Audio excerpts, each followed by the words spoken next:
আমরা জানি উপশক্তি স্তর সম্পর্কে। আজকে এটা যে আলোচনা করব সেখানে লাগবে যে উপশক্তি স্তর।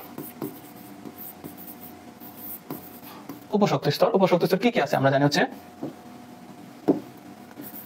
এস পি ডি এফ, চারটা হচ্ছে আমার কি উপশক্তি স্তর। এই চারটা উপশক্তি স্তর থেকে আমরা কিন্তু চারটা ব্লক মনে রাখতে পারি। চারটা ব্লক কি ব্লক? এক হচ্ছে এস ব্লক, আরেকটা হচ্ছে পি ব্লক, আরেকটা হচ্ছে ডি ব্লক, আরেকটা হচ্ছে এফ ব্লক। চারটা ব্লক হয়।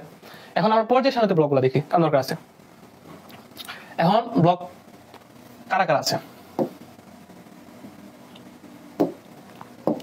এখানে?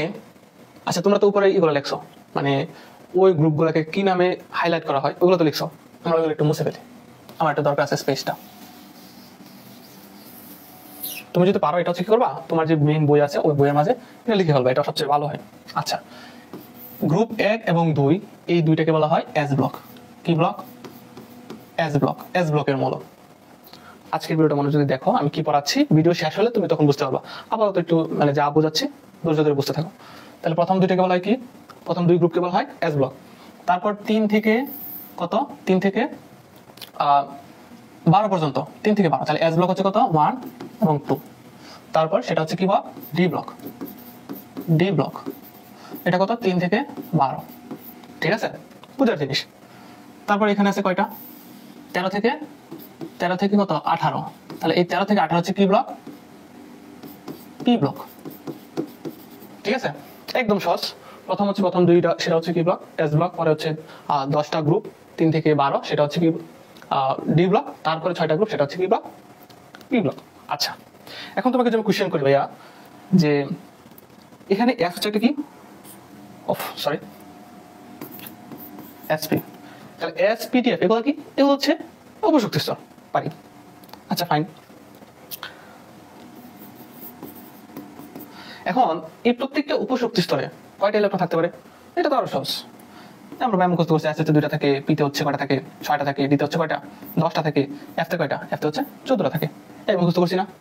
মুখস্থ করছি। এখন একটু বুঝি। এসতে যদি তোমার 2টা থাকে এর মানে কি? এর মানে হচ্ছে S1 হবে আবার S2 হবে, কোথাও S1 কোথাও S2। বলো তো ভাইয়া বুদ্ধি করে S3 হওয়া সম্ভব? উত্তর হচ্ছে না। কেন হবে? কারণ S এ থাকে 2টা, তাহলে হয় S1 হবে নয় S2 হবে। S3 সম্ভব না, তার মানে এটা কি না? পসিবল না। ঠিক সেম আমরা পি ক্ষেত্রে যদি বলি তাহলে কি হবে? P1 P2 P3 হবে, P4 হবে, P5 হবে, P6 হবে। বুঝতে পারছো? তাহলে পি পাচ্ছি কি? 6টা পাচ্ছি। এখন বলো তো P7 সম্ভব? উত্তর হচ্ছে না। কেন হবে? কারণ পিতে কটা থাকে? পিতে হচ্ছে 6টা থাকে। ঠিক আছে, এতটুকু বুঝছি। তারপর ডিতে কয়টা? 10টা। D1 2 3 10টা তো যাবে। এখন তুমি এই পর্যায় সারণীর সাথে একটু রিলেট করো তো, জাস্ট একটু পর্যায় সারণীর সাথে তুমি এটা রিলেট করো। হয়তো এটা তোমরা হচ্ছে আলাদাভাবে পড়ছো, এসএসসি তে পড়ছো, তখন হয়তো বা রিলেট করতে পারো নাই। এখন একটু রিলেট করার চেষ্টা করো, এখন তো বড় হয়েছে তাই না? একটু রিলেট করো তো, দেখবা এস ব্লক আছে কয়টা? 2টা।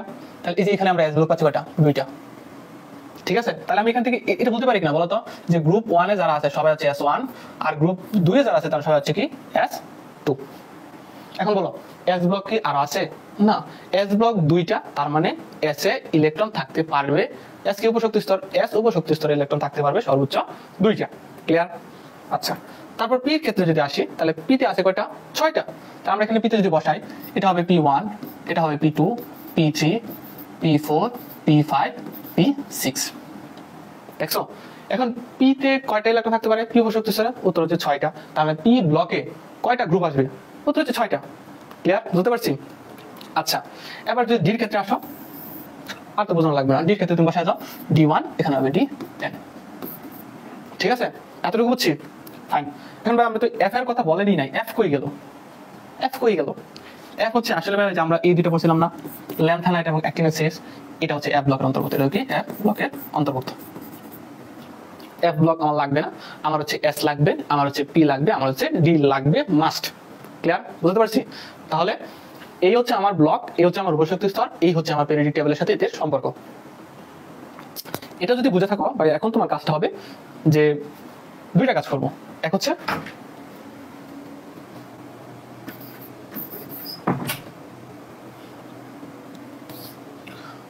প্রথমত আমরা যে কাজটা করবো সেটা হচ্ছে আমরা এটা দিতে পারি যে মেথড 1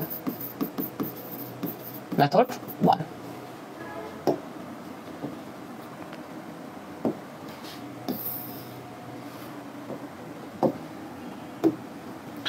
প্লাস আমরা বের করবো যে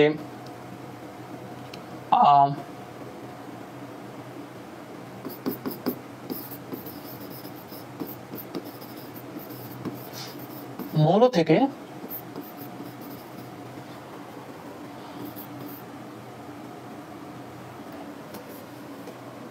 আসলে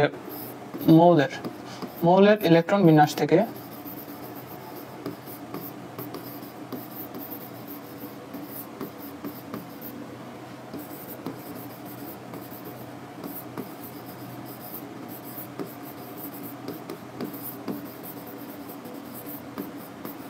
মৌলের অবস্থান নির্ণয়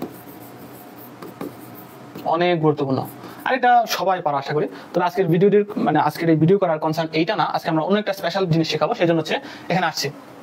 আচ্ছা, এ ব্লক আমার লাগতেছে না, এই ব্লকটা মুছে ফেললাম। তাহলে আমি কি করবো, যে মৌলের ইলেকট্রন বিন্যাস থেকে উক্ত মৌলের অবস্থান নির্ণয় করবো।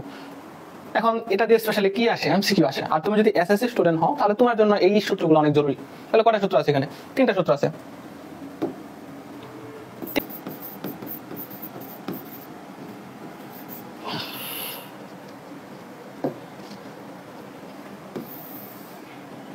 আজকের মেথডটা জরুরি বলতে অনেক গুরুত্বপূর্ণ।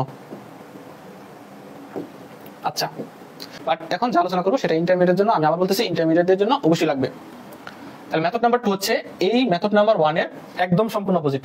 তাহলে কি করব, প্রথম হচ্ছে ছক থেকে কি দেওয়া থাকবে, তোমার হচ্ছে গ্রুপ সংখ্যা দেওয়া থাকবে আর হচ্ছে পর্যায় সংখ্যা দেওয়া থাকবে।